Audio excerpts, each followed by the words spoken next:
Assalamualaikum warahmatullahi wabarakatuh. Ibu dan Bapak, kali ini kita akan belajar bagaimana merancang strategi pembelajaran.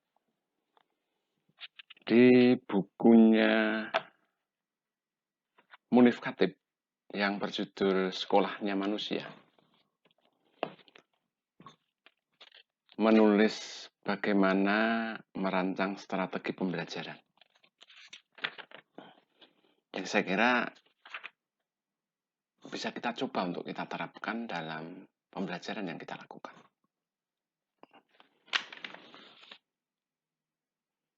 Rancangan strategi pembelajaran ini didasarkan kepada kesadaran bahwa pembelajaran itu adalah proses dua arah. Antara guru sebagai pengajar dan siswa yang belajar.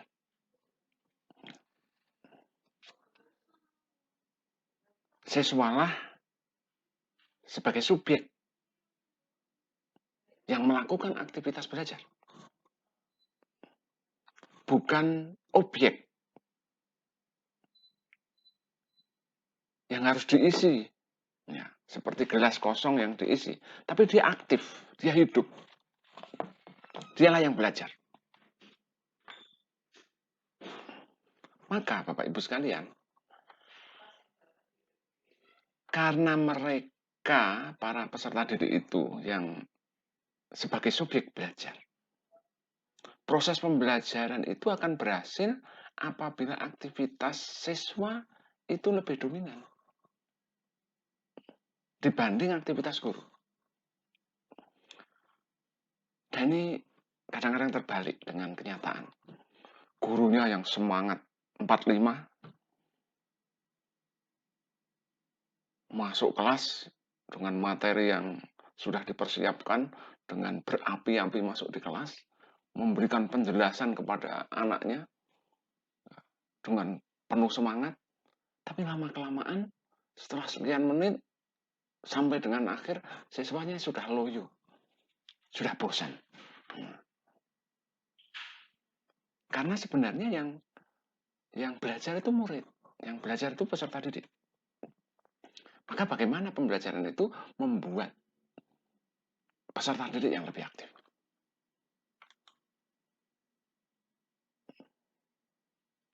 Sedangkan guru lebih banyak sebagai fasilitator, sebagai motivator, sebagai pembimbing ketika ada kesulitan-kesulitan, sebagai penunjuk arah.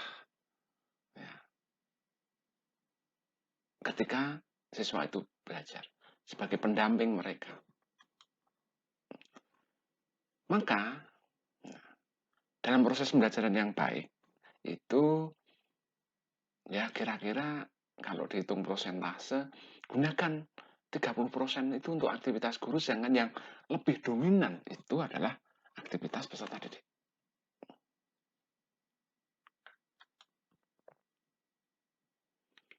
Yang kedua, Bapak Ibu, bagaimana aktivitas peserta didik itu dirancang oleh guru? Aktivitas yang dilakukan oleh peserta didik itu semuanya dirancang, dipersiapkan oleh guru, karena dia yang menyusun skenario pembelajaran itu, harus mempertimbangkan modalitas belajar peserta didik. Kita mengenal ada visual, ada auditorial, ada kinestetik. Visual itu jika peserta didik menerima informasinya melalui apa yang dilihat. Sedangkan auditorial apa yang didengar. Dan kinestetik itu melalui aktivitas raga mereka. Dan dari hasil penelitian yang dilakukan oleh Dr. Vernon Magnuson dari Texas University, membaca itu hanya 20% yang diingat. Mendengarkan itu 30% yang diingat. Melihat itu 40%. Mengucapkan itu 50%. Tetapi kalau melakukan itu 60. Nah, kombinasi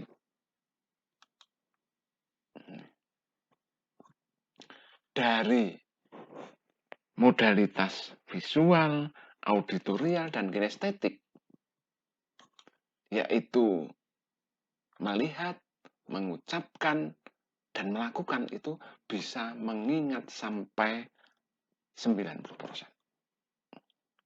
Nah, maka Bapak Ibu sekalian, ini ketika kita melaksanakan proses pembelajaran, bagaimana kita menggunakan modalitas belajar yang tertinggi yang melibatkan visual, ya. Kemudian dia mengucapkan dan aktivitas melakukan. Sehingga perancangan pembelajaran juga harus memberikan kesempatan siswa untuk melihat, untuk mengucapkan kembali, kemudian untuk melakukan. Nah, inilah yang harus dirancang oleh seorang guru ketika menyusun RPP. Aktivitas di kegiatan inti itu bagaimana siswa itu menggunakan modalitas tertingginya ini. Sehingga harapannya kalau peserta didik itu menggunakan modalitas yang tertinggi ini, maka materi yang diingat itu menjadi lebih banyak.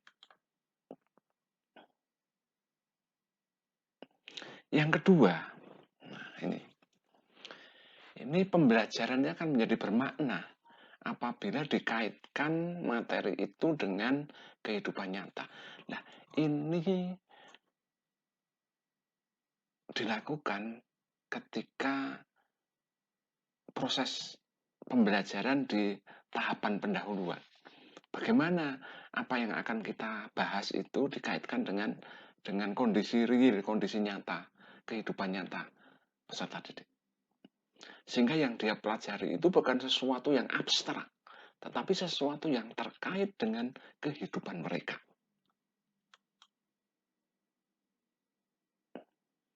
Kemudian juga bagaimana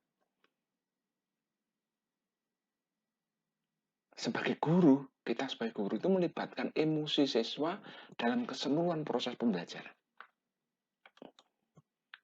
Bapak dan Ibu, kita sering kelas kita itu garing, ya. Interaksi guru dan siswa itu ya terlalu biasa-biasa saja. Ya. Tidak ada keterlibatan emosional.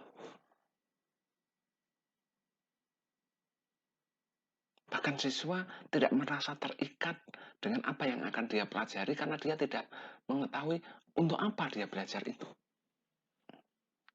Maka menjadi tugas kita selaku guru adalah bagaimana tadi mengkaitkan dengan hal-hal yang terkait dengan kehidupan mereka, kehidupan sehari-hari mereka, dan melibatkan emosi mereka secara keseluruhan dalam proses pembelajaran. Ini tidak mudah, tetapi bukan berarti tidak bisa dipelajari.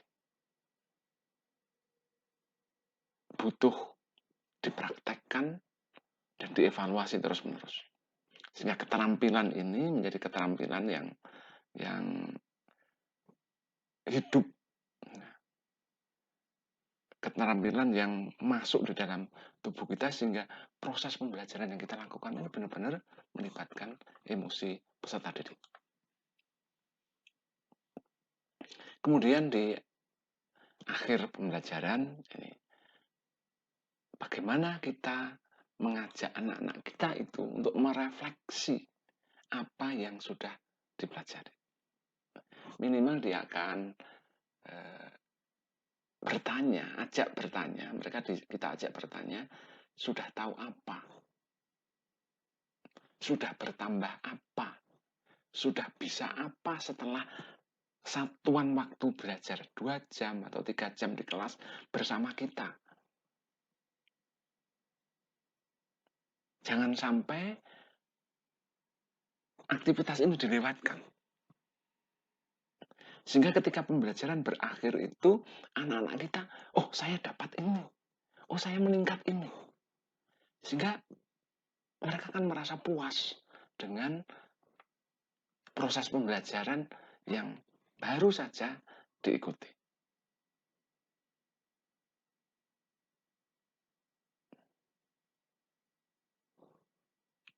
Ini strategi pembelajaran yang diharapkan bisa kita gunakan dalam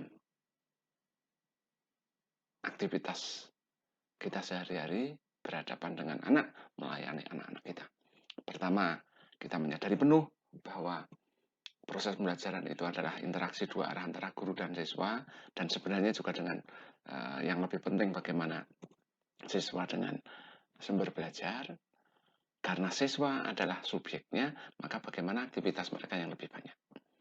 Kemudian aktivitas itu kita desain agar melibatkan semakin banyak panca indera pada modalitas yang tertinggi.